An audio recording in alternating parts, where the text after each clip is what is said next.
morning, Dale.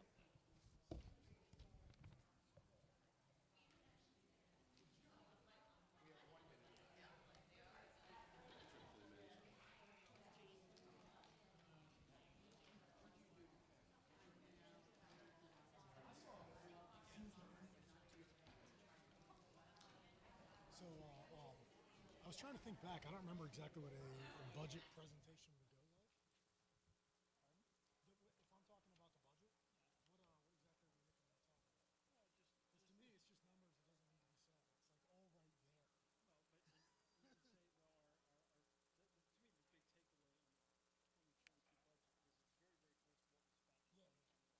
doesn't need to be said. It's like all right there. Well, but you would say, well, to me, the big takeaway in the 2022 budget is it's very, very close to what we spent in 2021. Okay.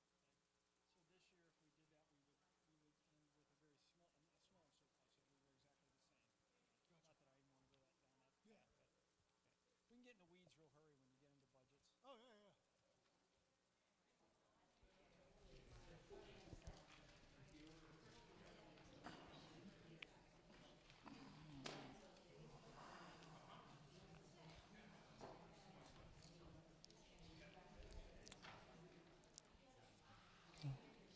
Good morning. Good morning. Is this on? Is it on? Okay. Good morning, everyone. Thank you for coming. I'd like to call our 2022 annual congregational meeting to order. We'll start with our opening hymn. I'm going to turn it over to Rev Kev here, and Ken's up there.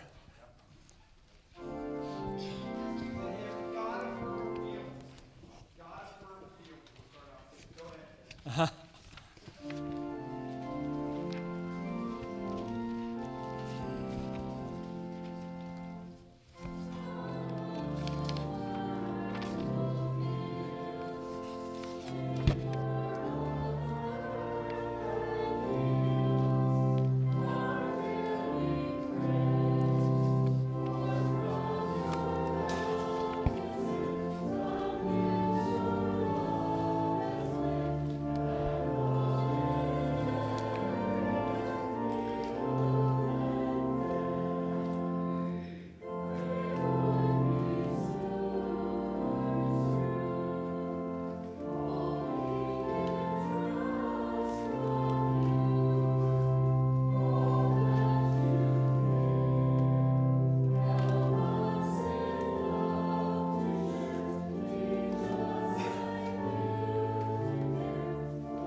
Yet even now, as in every age, God is our refuge and strength.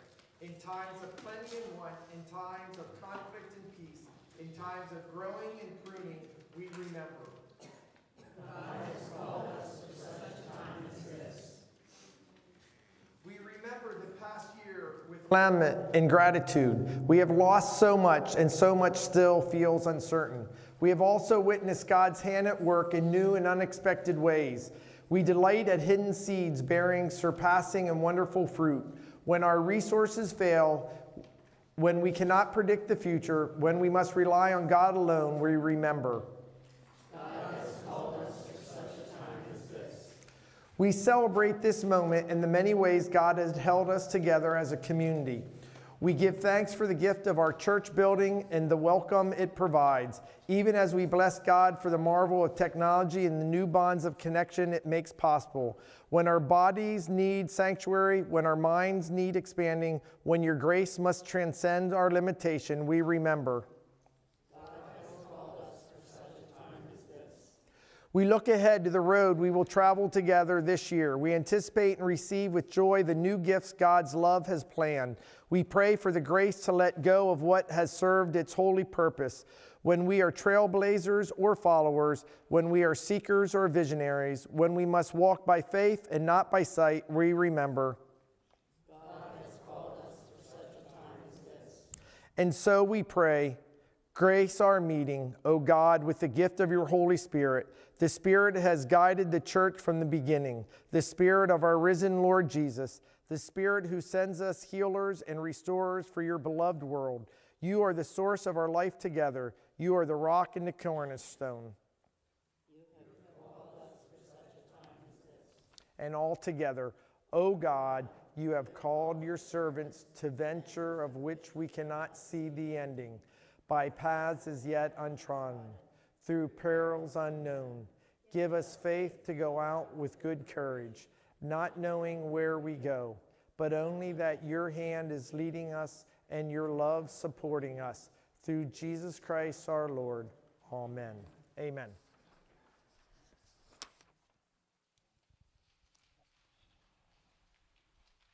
The first order of business is establishment of the quorum. And we had a head count of 39.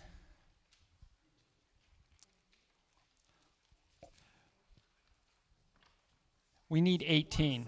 47, so we get that recorded, it's 47. We needed 10% of our current active members.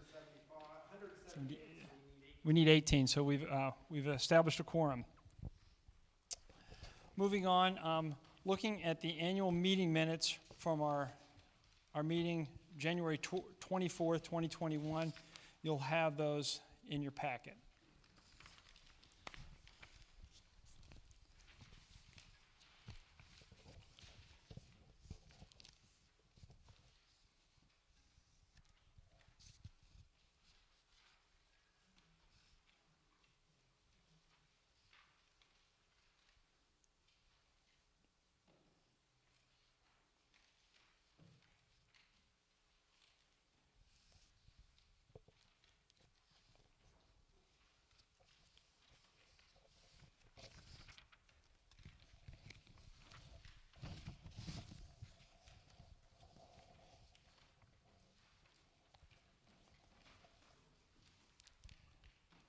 Is there any questions or comments on last year's meeting minutes?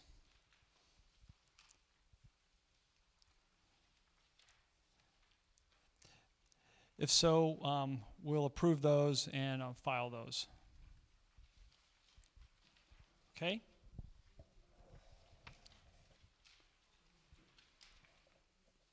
Did I give you enough time to look through them? I'm sorry.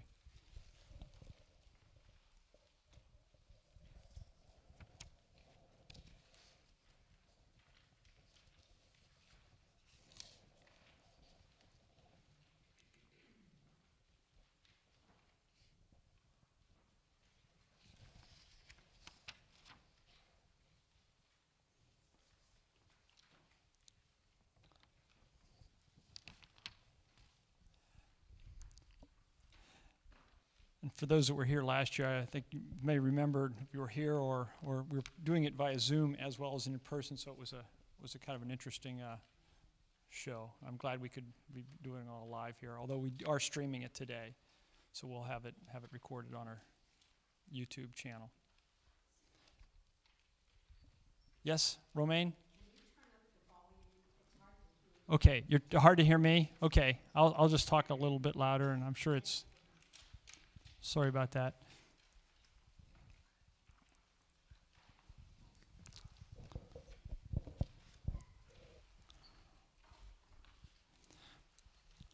I'd make a comment, Romaine. If I had a voice like yours, I wouldn't be as afraid to express it. But I have a voice for speaking.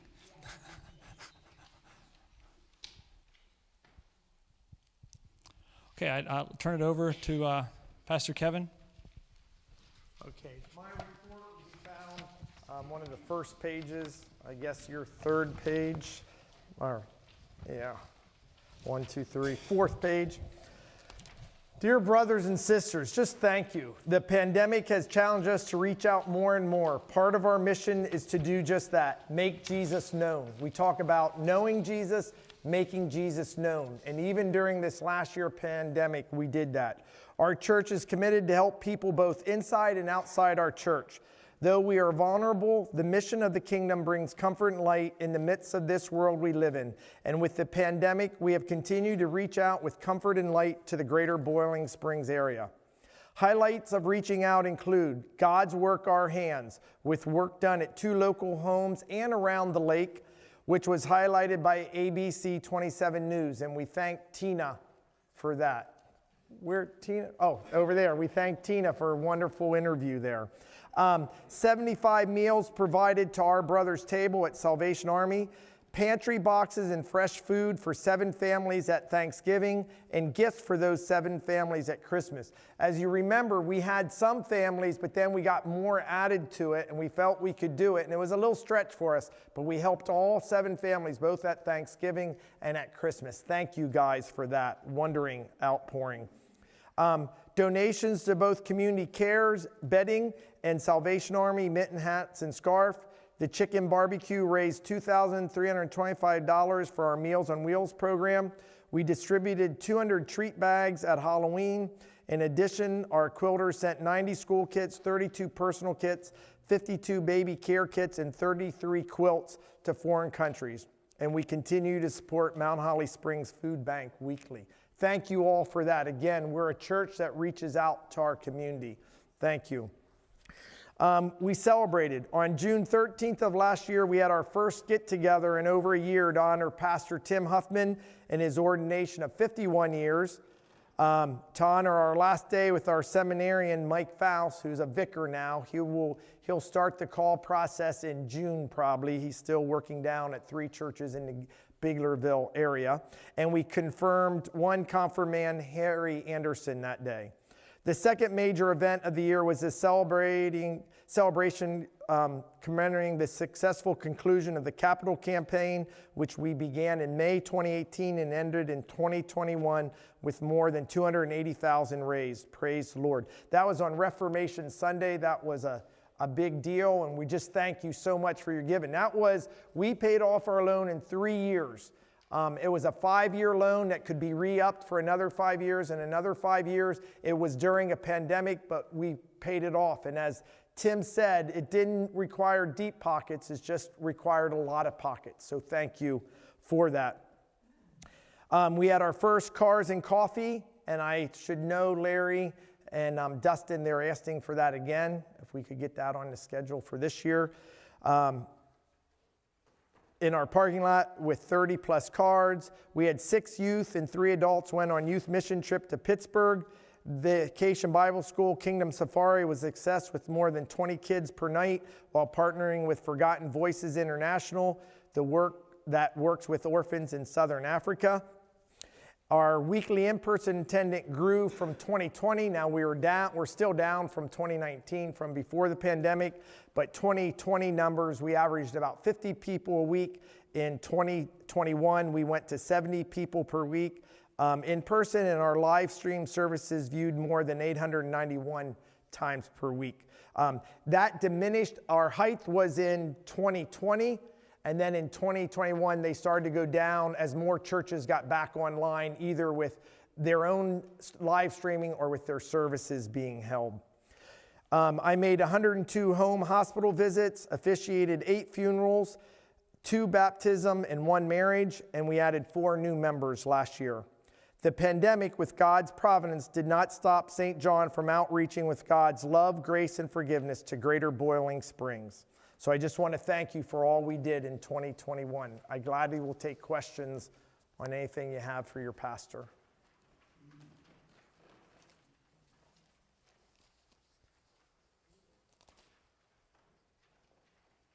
If not, thank you very much.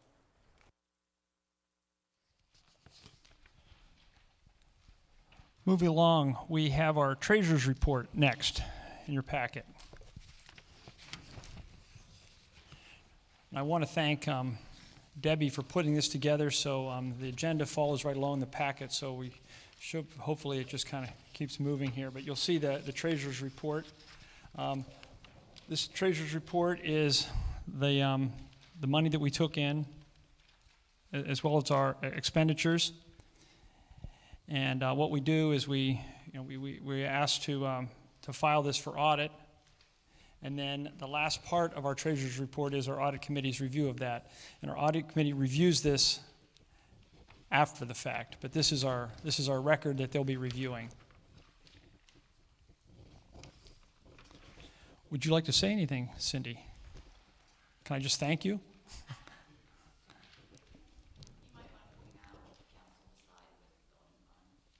Okay, I was going to cover that when we go over there. Okay, I'll cover that. Are receipts over this year? Yes. And you'll see that you don't see that until we actually get to the budget, but we were a little over $7,000 in the black this year. So we operated in the black. We put a little over $4,000 from our capital campaign in a long-term. We set that aside for long-term capital improvements. So we not only did we meet our capital campaign, we exceeded it. So and I was asking, well, why are we exceeding this? And someone said, well, people made commitments. People made commitments to St. John, and even though we had met it, they were finishing their commitment. And so that's really, really good to see that we took about almost $5,000 in excess of our capital campaign, and we put it for long-term. It's set aside for long-term capital improvements if and when we need them. But we did operate in the black this past year. Thank you.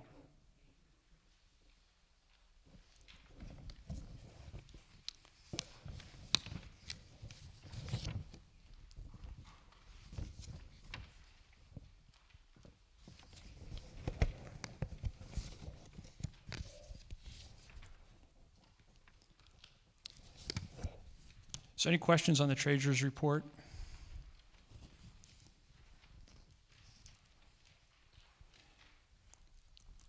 If so, do we have a motion to file that for audit? Steve? A second? Okay. Motion is made to file this report for audit. All in favor? Aye. Any opposition? Okay, that motion carries. And then just following that is the audit report.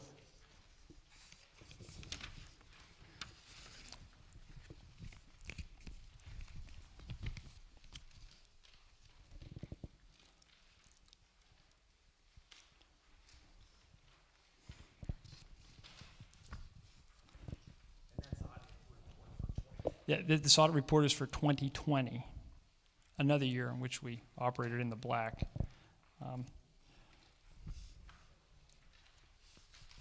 What this is taking all of our financial transactions from the previous year, working through them, looking at the bank statements, validating them so everything ties out.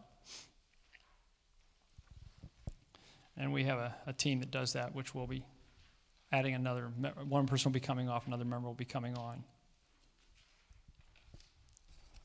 Any questions on the audit report? Or is there any more details maybe the audit committee would want to share? Because I haven't really given it much. Any details? Tim's shaking his head no.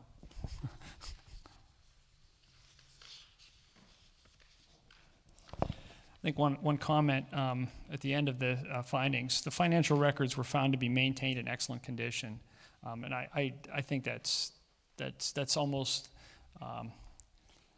it's almost like commonplace. You know, I look at, I mean, I don't know if any of you are involved in, you know, in business where you're trying to tie things out, or maybe your own home checking account, and you're just trying to balance the darn thing. Well, you know, here we tie out every month, and it's really, really nice to have that and not have to worry about it. Thank you, Cindy.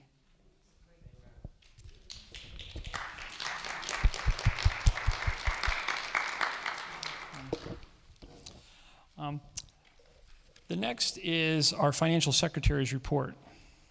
This is a little different cut at the way our finances go. And this is all of the money that came into the church and where it was designated for.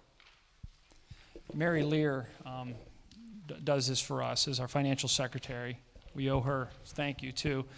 And it doesn't happen very often, but maybe, you know, maybe once every 6 months she'll call or send me a text. Hey, Scott, we're off $15 or we're off $3.42.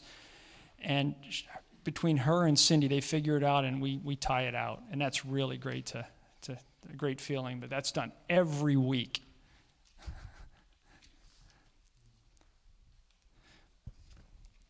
So you can see the majority of our contributions are just marked for current. If you don't mark any specific contribution, it goes to the current fund. Then we have our next there on the list is our benevolence. That's just general benevolence that we pay out. Any money that comes into marked as benevolence goes right back out. Our building fund, money that comes in to maintain our property. Plate, it's just anything that drops in there. Noisy offering. In a year which we didn't have a lot of, we didn't have a lot of children at services, we still came through with, almost $700 in noisy offering. And on down, you can see. You'll notice that capital campaign is on the bottom of $21,446. That was the money that came in just for the capital campaign last year. So it was just in the first 3 or 4 months of 2021 that came in.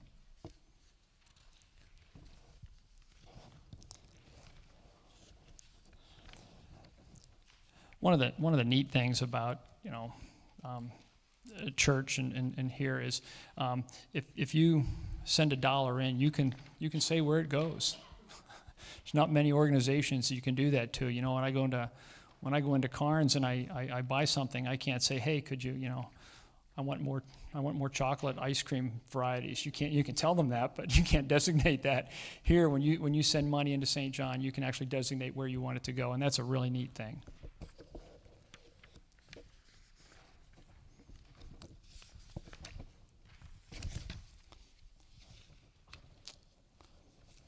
Any questions on the financial secretary's report? I probably wouldn't be able to answer it, but we can always get. I know Mary would get back to us very quickly if we had any.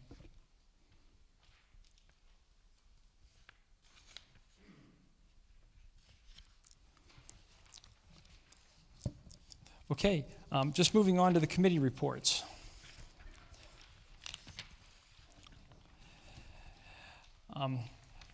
The fall is a busy time for committees because we do a couple things. One, we put our budgets together and what we're going to look to do in the upcoming year, and then, sure enough, in December, as we're the busiest month of the year for many of us, Debbie and Pastor come ask us, hey, can you get us a committee summary together so we can tell everyone what we did for the year? So luckily we have some great committee people, and they put these committee summaries together, and they start with the support committee.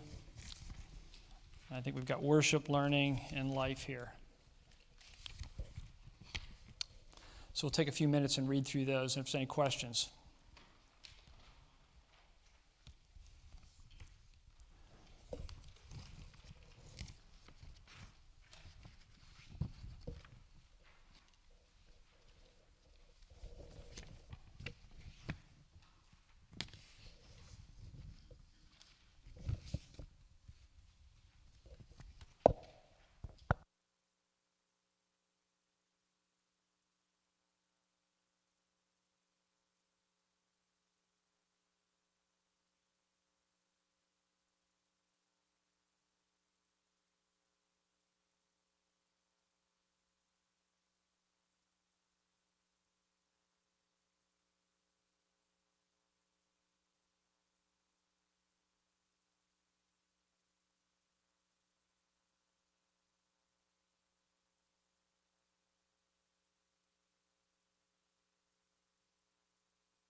Is there any questions on the committee reports?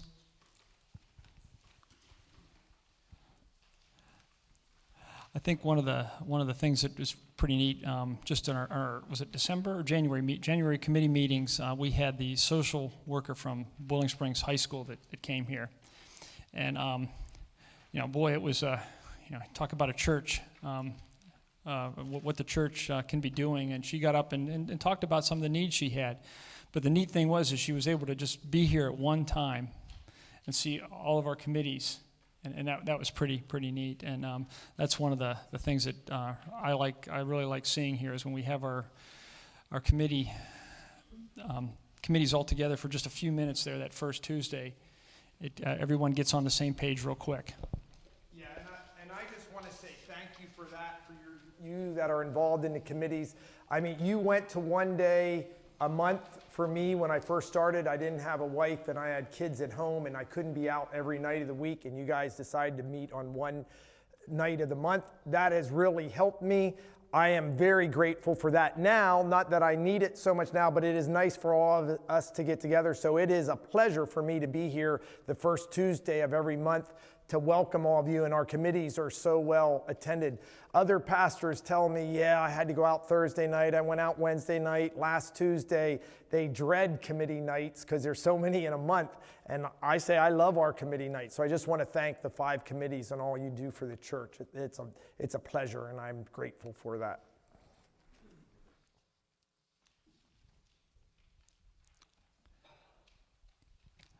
Okay, moving right along into old business and the capital campaign. I've already covered that, so we'll cross that one off our list. The parking lot update. A year ago, we were talking about we made the decision to, or I shouldn't say we made the decision.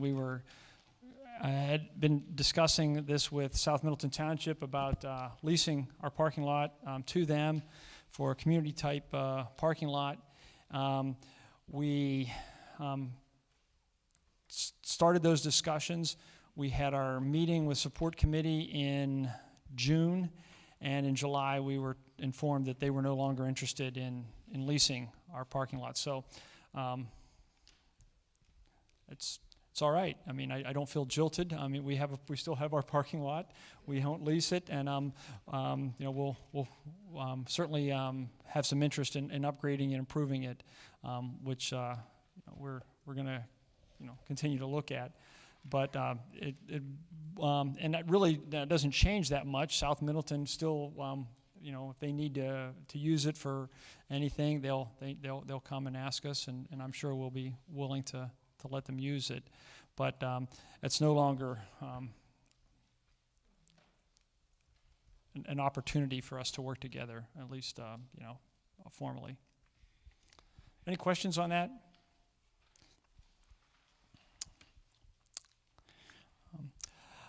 Last year, at this time, we voted to upgrade our sound system. So we have a couple microphones hanging down, one up there for the organ, one here for the choir, and then one in the back.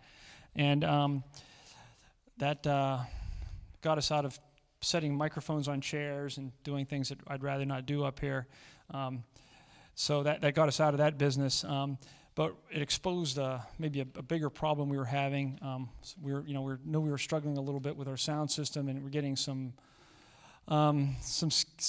lagging and clipping, I guess I'd call it, in with our Facebook Live. So we went and dug into it a little bit and decided to establish a YouTube channel and do our live stream via YouTube. And that's proven to be eliminates the skipping and a problem. It does require you to go to our YouTube channel and use that every time. It's not just right on our Facebook page, but we are posting the link on our Facebook page. And so the reports have been very, very promising in terms of not having the skipping problem and the cutting out problem. Now our goal is I'd like to improve the sound quality. I mean, if you're here in church, the sound quality is just, I think, is excellent. And and maybe it's my my computer speakers are at home or whatnot, but it certainly doesn't come through as well as I'd like it to be. So I'm interested in anybody that is interested in sound quality and sound improvement, or knows someone, has a nephew, a cousin, a niece, somebody that's interested in working with a soundboard and helping us. We'd like to get better sound quality out of it. But that's I think we're pretty established with our platform now. We just want to make it better. So any questions on the sound system and where we are or what you'd like to see?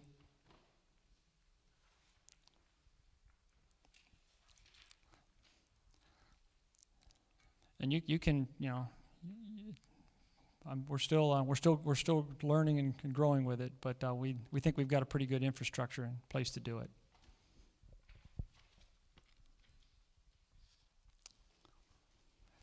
All right, well, moving right along.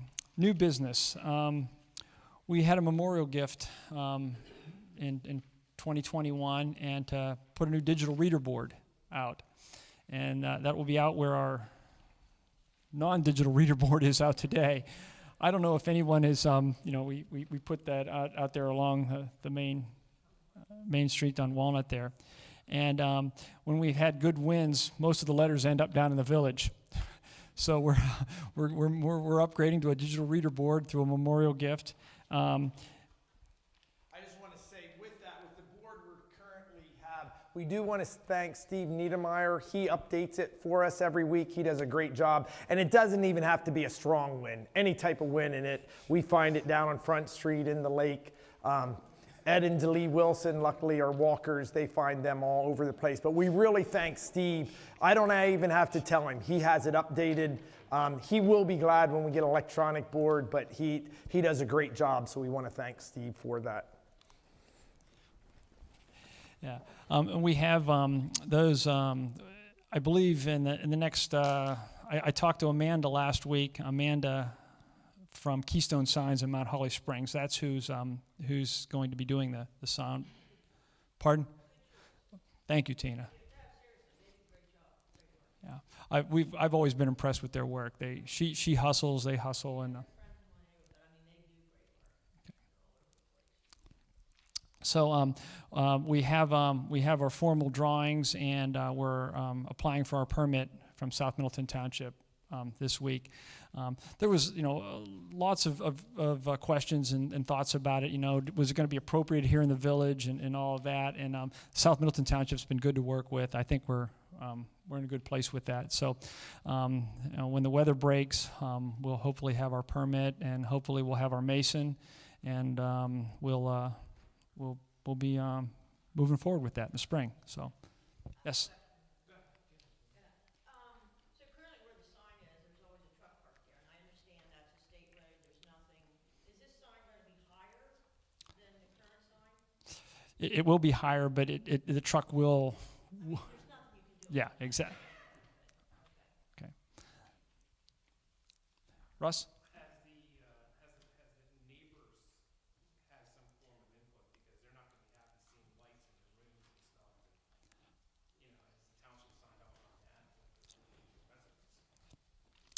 I think there are some guidelines.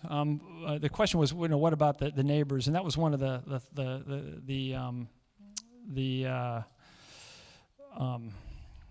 concerns that we have. We want to be good neighbors, and not necessarily interested in having a Las Vegas type show, down on there. Pardon? It's similar size to Otterby.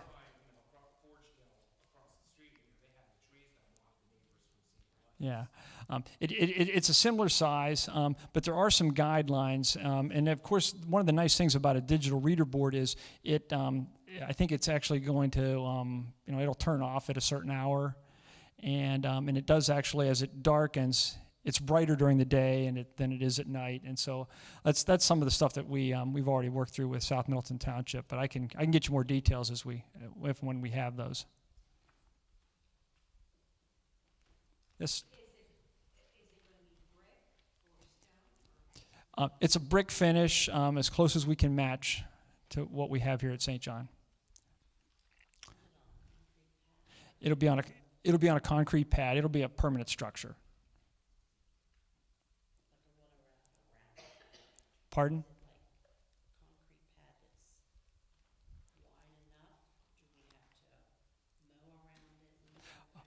Oh, yeah, good questions there. Yeah.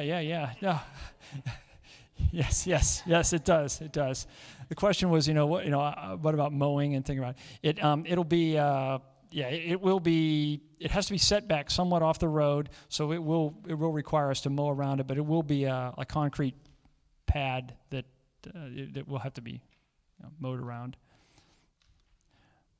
I'm sure with some of the talented people we have here, we might maybe dress it up a little bit too, so it's just not a grass around it. Okay. I'm not looking at you. I'm looking at others, but I think everyone would. I don't know if we had a late frost this year. I'm really going off tangent. I apologize. We had a late frost this year, if anyone remembers the fall. But I remember walking in here, and there was I'm not even sure who it was walking into church that Sunday morning with me, and she said, she goes, this has been such a beautiful fall, but I'm really going to miss seeing the flowers when I walk into St. John, because they lasted so long through the fall. So thank you, Sue.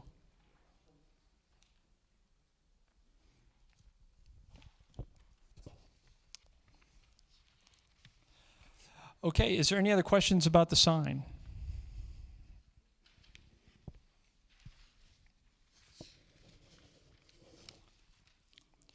Okay, moving on, we have our elections, and we have two people leaving council. That's Dina Niedermeyer and Elaine Lute. And I don't think either of them are here, but I have outgoing gifts for them, so I'll see that I'll get them to them. Two people coming on are two people that we have bios submitted for, have been nominated, are Todd Ranson and Leslie Weisel. But we also can take nominations for them from the floor.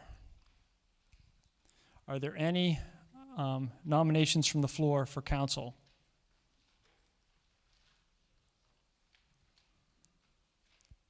Okay, then with the lack of them, nominations will be closed, and we'll be voting for those two positions.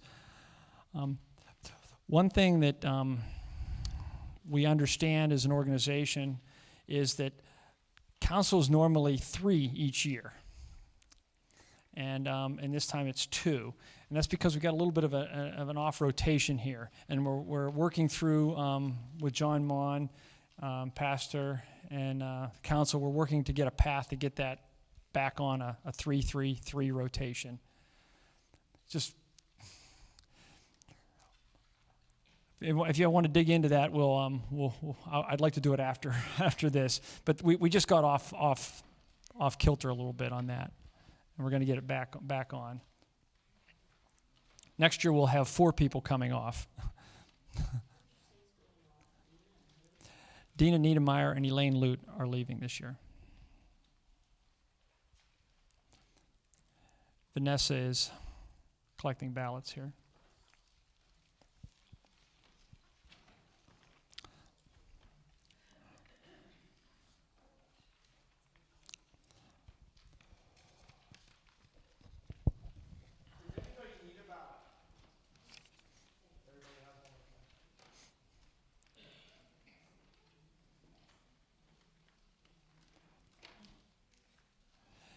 Now I'm going to turn this over to Tim, talk a little bit about our budget for 2022.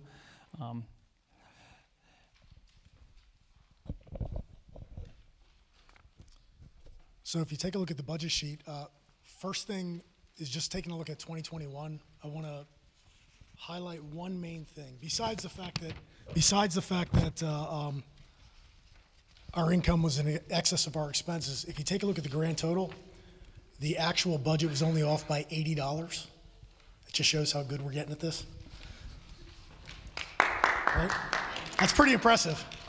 Yeah, I just want to thank, when I started 5.5 years ago, what we budgeted and our actual was a very big gap, and we said we really wanted to try to tighten that up so we could spend what we say we're going to spend and not have to worry that we can't raise that amount.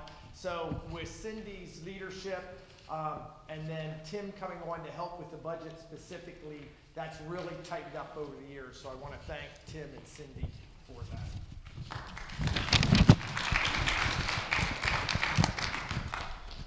So in looking at 2022, you'll see there's nothing really extraordinary. There's no significant changes at all, actually. So if you take a look through line by line and get back to the grand total of anticipated expenses is $277, roughly $7,000 or $8,000 more than we spent last year. Does anybody have any questions on any items? Cindy may be able to answer them. Now, the second half of the sign is not in building budget. The budget was done for all that. We already have money. Okay.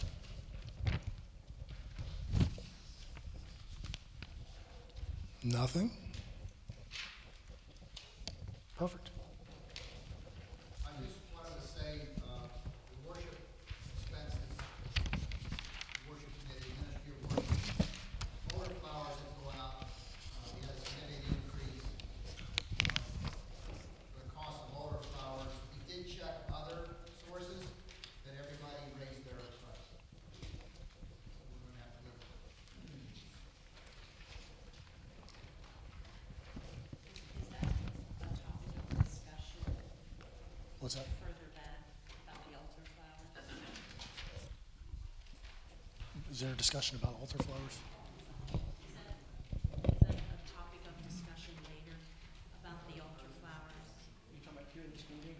Yeah. No, it wasn't planned for, but it can be. Can I just ask, I worked with a fellow when I worked at Christmas Tree Hill that does beautiful silk arrangements. And I've checked with him to see, like, are we still interested in if we want to donate for a specific season of the church? Like, is that something that we are still entertaining? I can take it, or Carrie, do you want to take that? Because I know what you guys said. We can, on Tuesday, we'll have a worship committee. We'd be glad to bring that idea up. Okay. So if someone can present that, Yeah. bring that out of worship committee. Right, and what we had said before was, if we don't get a lot of takers, we definitely would have to go to silk in the season, and that's still a possibility. So yeah, I think it is something we've been discussing. Like Kevin and I had discussed it, maybe taking Epiphany this season here and doing an arrangement that would draw in like repairments and stuff like that. And they could be up there, therefore you're alleviating the chance of somebody falling out here because, you know, we haven't plowed yet or shoveled and it's cold and flowers are harder to come by in the winter. So I'm just thinking along those lines. Right, That yeah. if we would donate for the 6 weeks or however long it is through that season, they would just be there from 24/7 for that season.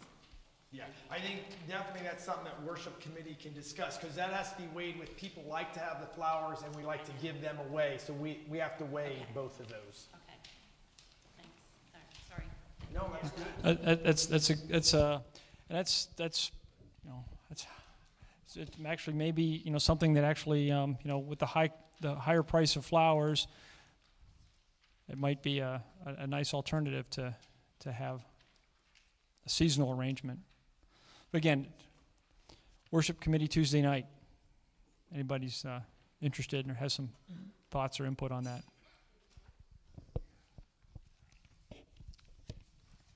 Larry? Pam? I see benevolence that was shot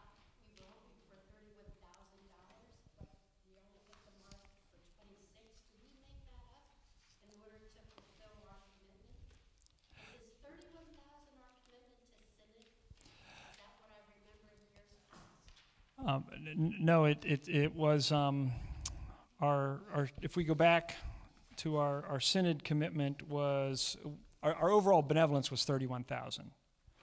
Our synod commitment was a portion of that. We fell short a little bit in our benevolence this past year, again, benevolence is the type of thing where when the money comes in, it goes back out, and we were short of our commitment. We were very, very close to our 10% goal. I think we were like 9.8%, but we did fall a little bit short on that, and I'm glad you bring that up, Romaine. Angie? Are you saying we were short on our commitment to Synod, Yes, and we didn't transfer any money from current to cover that? we did not. We normally don't do that. Well, we don't, but council can move to make that happen, and I'm just gonna advocate that that happens, or I'm gonna advocate that when we have holidays, like Christmas and Easter offering, we stop splitting it between current, and I know that's a council decision, but I'm just putting it out there for conversation. We're in the plus, we should hit our benevolence. Todd? I'm confused because I thought that was a percentage of what we bring in goes to Synod. And if we hit, no? No. If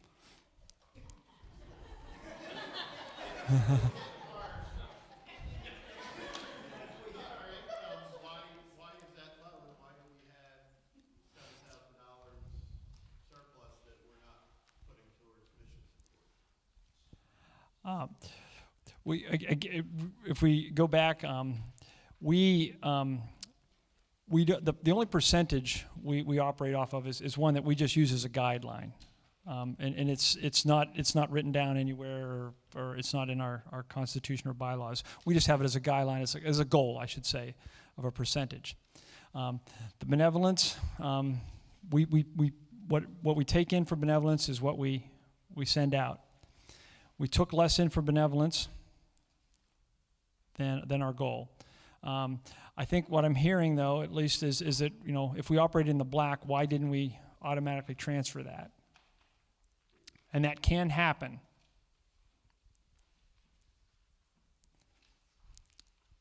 So can I request that in the future we keep that in mind? I think that's noted. I assume we can't do it retroactively. We can't do it retroactively, but we can because benevolence is not going to be an exact thing anyhow, because we get benevolence in December that we don't pay out until January. So it's never going to be an exact match anyhow. Cindy? So it's a timing issue. So some of this is the check I wrote for November, December prior year.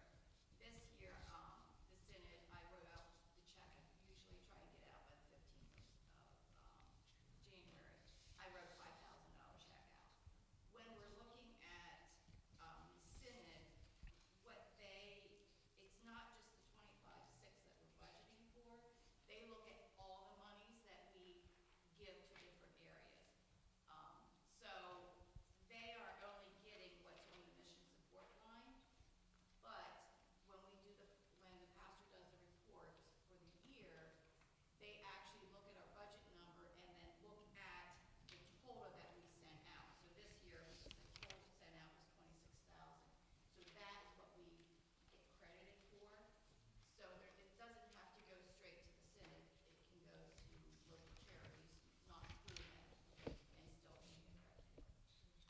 So Meals on Wheels, for example, counts as part of benevolence. Right, so that comes in the all other charities of benevolence line. So, Angie and others, I hear you, and I'm in agreement that we should think about giving more to benevolence, especially since we're in the black every year. I will say this, just because we got a letter from the Synod for last year, for 2020. We got it in September. I probably read it during that. They're very happy with our church that we give compared to other churches. We're one of the higher percentage. We used to be one of the highest. That was a number of years before I came. I still want to see us give more to the Synod. I think it's a great thing. But the Synod does recognize that we give money as a whole, just so you know. And I can probably, I don't know if I gave that letter to council or not, but I can reproduce that letter. I know I announced it here. But yeah, I think it's a great idea. Okay. So a couple things that just to summarize here for everyone. We did operate with money in our pocket last year, and it's been suggested that we look hard at that to make sure that we meet our benevolence commitment, and part of that is looking at our special offerings at Easter and Christmas, and rather than splitting those between current and benevolence, but having those all go to benevolence. So those are all things that we can address as an organization, and thank you for bringing that to our attention. Thanks, Scott. Yes, Doris? Under parish administration, first page, I see that there's an increase in directory expense. Does that mean we're going to get a new directory this year? Yes, that's the goal. Correct. Yeah, that is the goal. You get a directory in this packet with updated, but we want a new picture one. We had that earmarked actually clear back in 2020, but because of the pandemic, we did not do it in 2021. But that we're doing a new directory this year. So that, and we're starting on that very shortly to keep our work going on that one. Yes, that's why it is in there.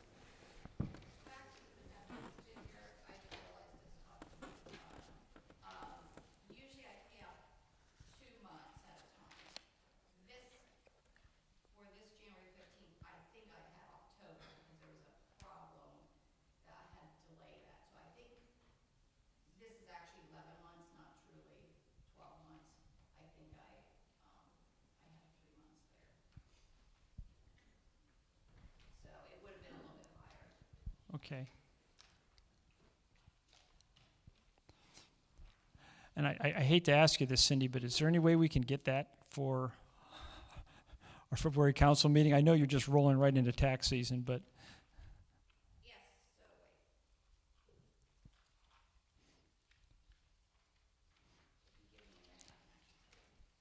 wait. thank you.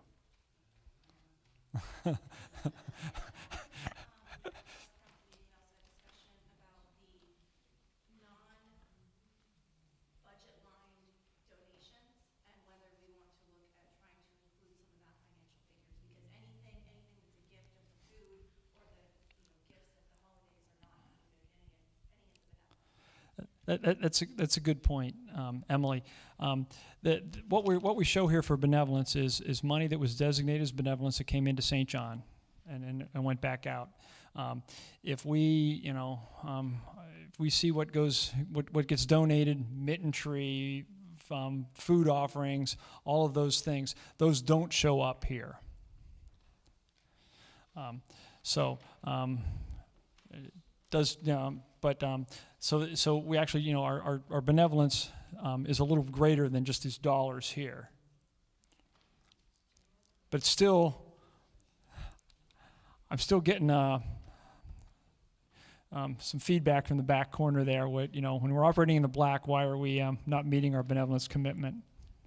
Right, I applaud this congregation. I don't want to hear the big, we do so much. But if we are now on a track where we are in the black, it just feels to me like our faith says that should be a first place to stop. So, again, totally applaud the congregation for all their efforts in Mm-hmm. giving and in monetary, but just we're in the black. Yes, let's use our blessings. I'm with you.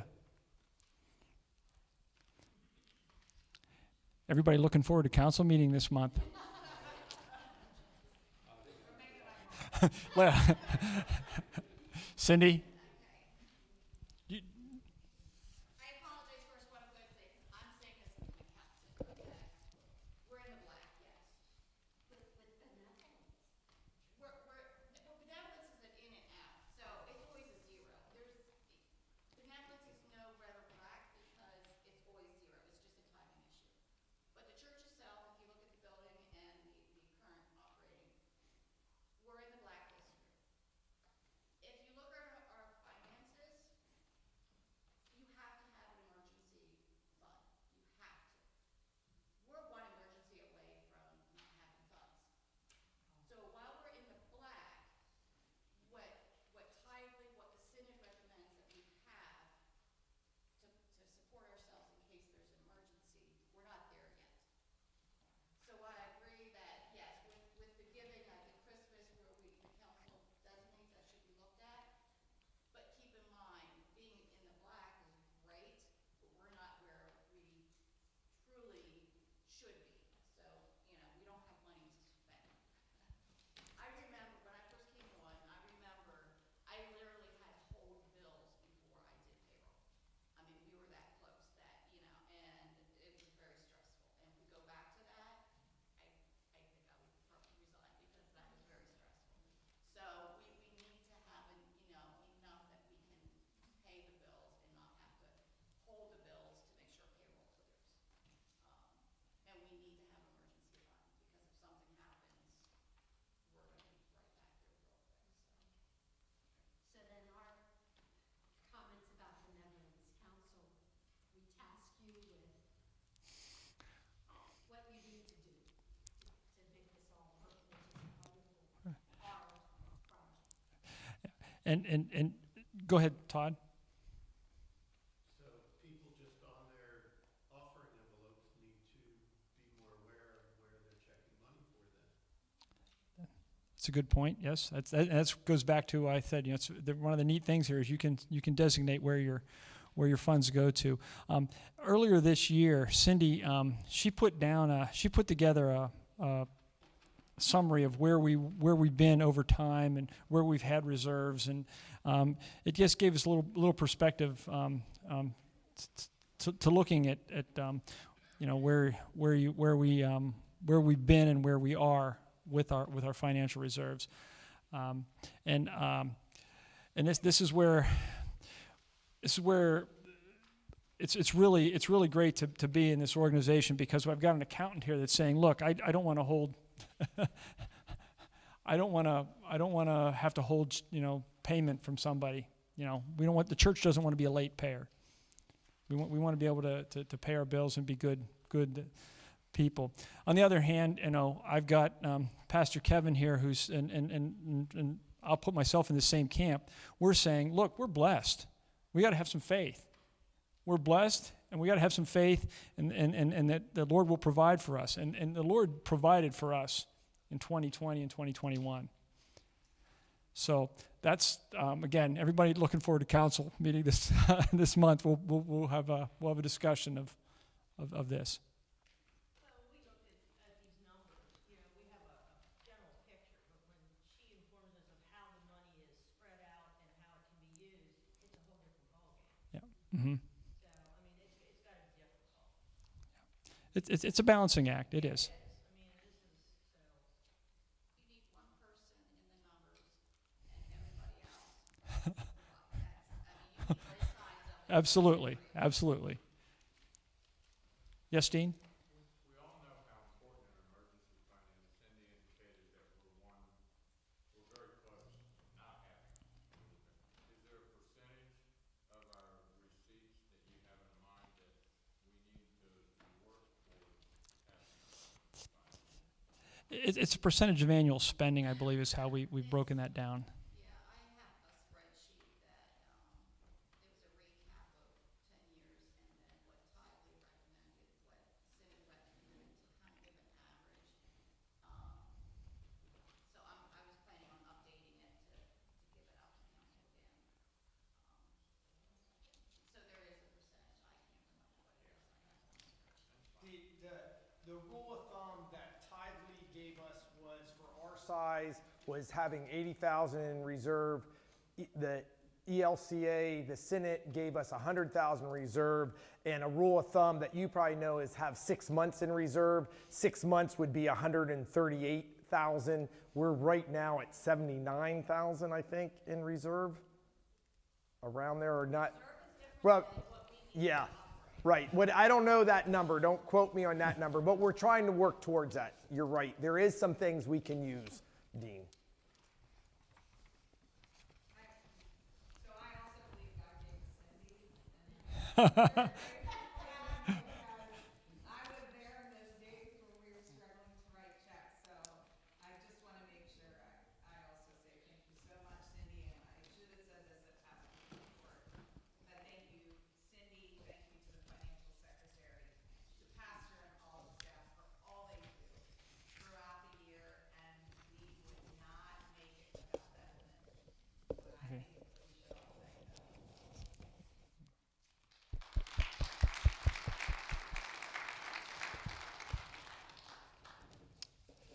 Is there any additional discussions on the budget?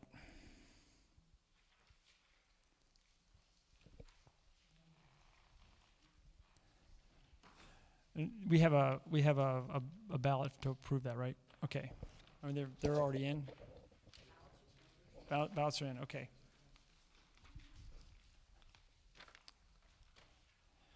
All right. The candidates, we have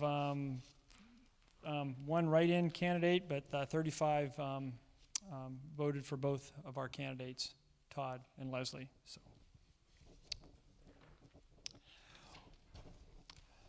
we will have a very quick meeting after service today for the council members. Moving on to the nominating committee. Oh, I'm sorry.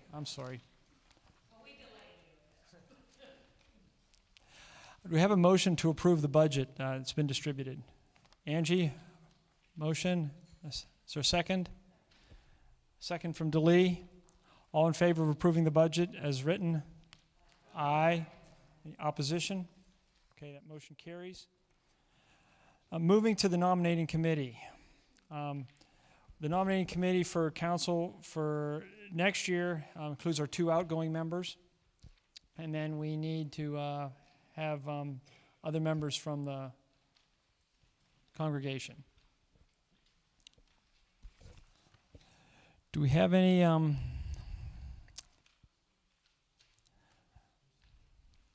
interested parties in the nominating committee? Pardon? Yeah, nominations for the council members. The nominating committee is finding council members for our... Tina? Okay, Tina's one.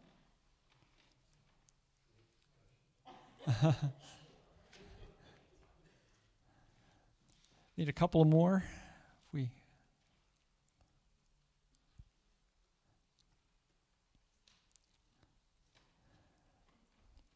One way to not serve on council is to be on the nominating committee.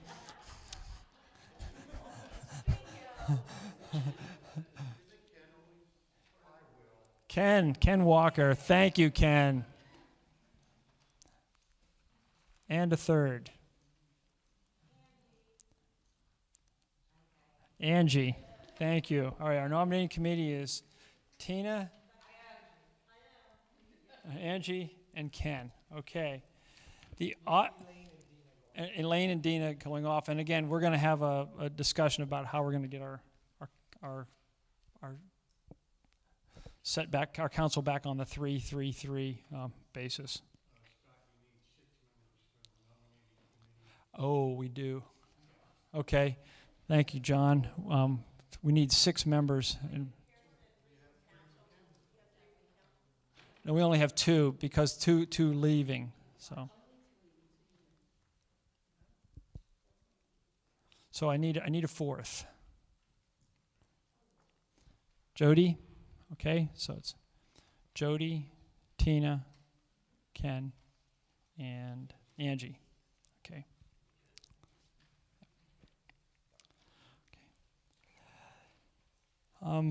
Moving to the Audit Committee, we have Lori Smith, Tara, and Doris are on the committee today, and I believe Lori is moving off of that, so we'll need to add someone to the Audit Committee. And just remember, the audit committee is made up of 3 people, but we do have an audit manager now, Tim, that definitely helps the process. And of course, Cindy gives everything to Tim, who presents it to the audit. Yeah. Sure.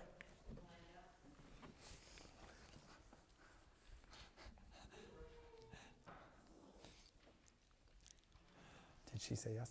I don't hear any opposition. So Melinda, added to the Audit Committee. Thank you.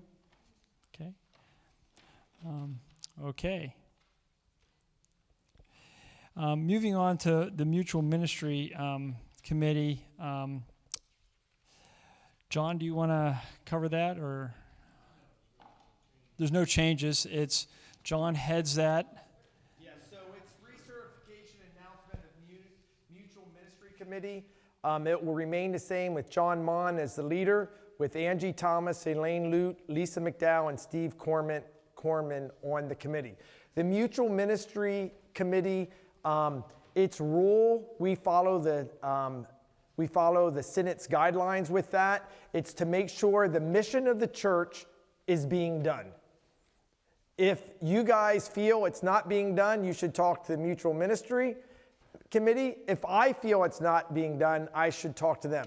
The Mutual Ministry also has a place in if you're having trouble with your pastor, or if your pastor is having trouble with you, the Mutual Ministry is that if you can't help it one-on-one, then you take it to the Mutual Ministry to get help. We recommend that those kind of issues go to Council first. First. Okay, yeah. We follow what Council says. we take it from you. Or the council. Okay. So John corrected, they take it, if you'd have a trouble with me or if I have trouble with you, if we can't straighten it out between us, it goes to council, and then they're under the direction of council to handle it, but they have that in there Our recommendation would be back to to council. Okay, their recommendation would be back to council. Okay. And then the last of official new business was the Synod Assembly. We need 2 people for the Synod Assembly in June. Is that? Yeah. In June? And it's virtual again. I'm sorry. I lobbied to have it in person. They wouldn't listen to me. I'll have to get you the dates, but it's 6th, 7th, but don't quote me on that. No. Do you know how early you leave in June? 5th.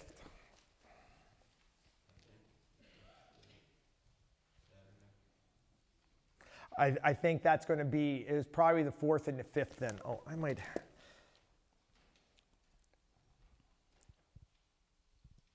We prefer to have one male, one female. Okay. So we need, we'd like to have a woman also for that. Attend that virtually.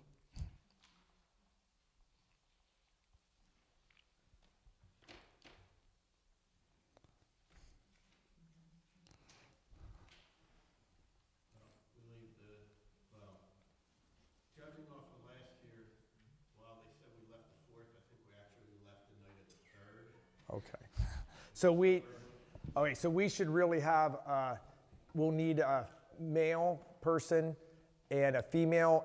If somebody would like to do it, if you feel called, please volunteer. If not, Kathy Hing said she'd do it again this year for us. Okay. So, all right. It looks like we're going to need another one. Yes. Okay. Maybe just explain what it is for people that aren't aware. So at Synod Assembly, we have a Synod Assembly every year. That's where we pass the Synod budget. We pass any resolutions that people come from different conferences. We have, I think, 20 conferences in our Synod. You worship together. You hear the state of our Synod and the report of the bishop. What else would you add, Todd? New pastors are ordained. Services, there's different workshops.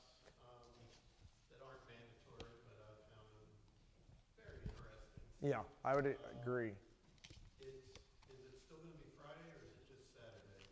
I think they're looking over 2 days, but like half and then one full. In person, it was a Friday, usually kicked off around noon, went into the evening, and then back on Saturday.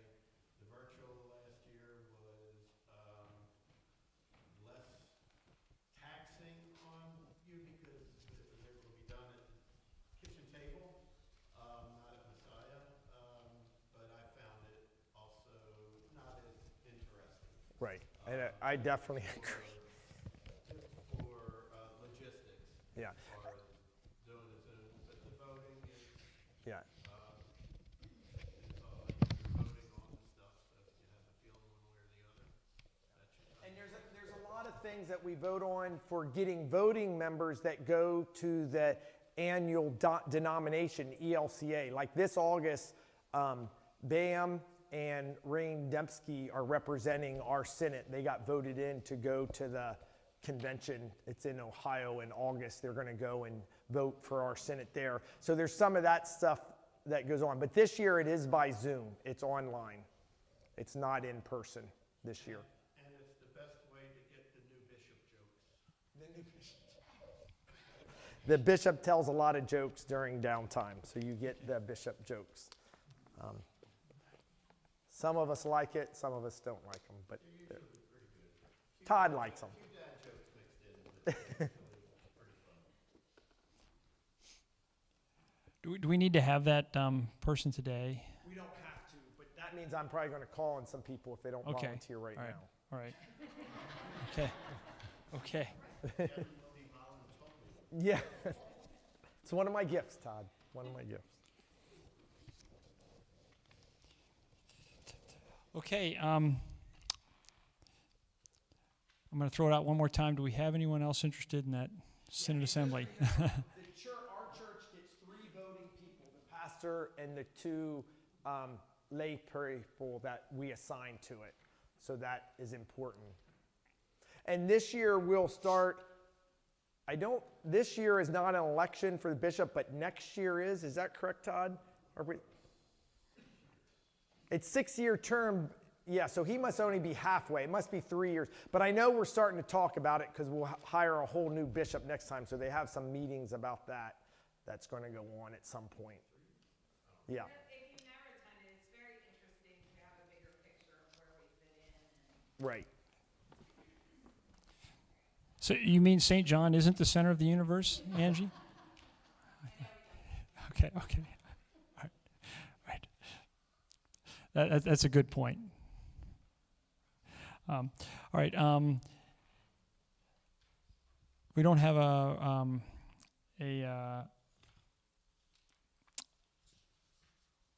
volunteer for the Synod Assembly, then your phone might be ringing. So anyhow, all right. We'll close with the Lord's Prayer. Before we close, us that this year of 2022, our church is 150 years old. Don't forget that. I'll be bringing that up at committee meeting on Tuesday night to see as committees work for it. I'm sorry I don't have the exact date. It's October either 13th through the 21st in 1872. I have the exact date, but I just forget. I should have wrote it down. But it's 1872. We are incorporated around October 13th to 21st. So we're 150. Is my math wrong? No, we're 150 this year. I got a letter from the Senate reminding me. So that's how I know. 1872. 1872. 1872 to 2022. We're 150 years old this year, so we will be celebrating that.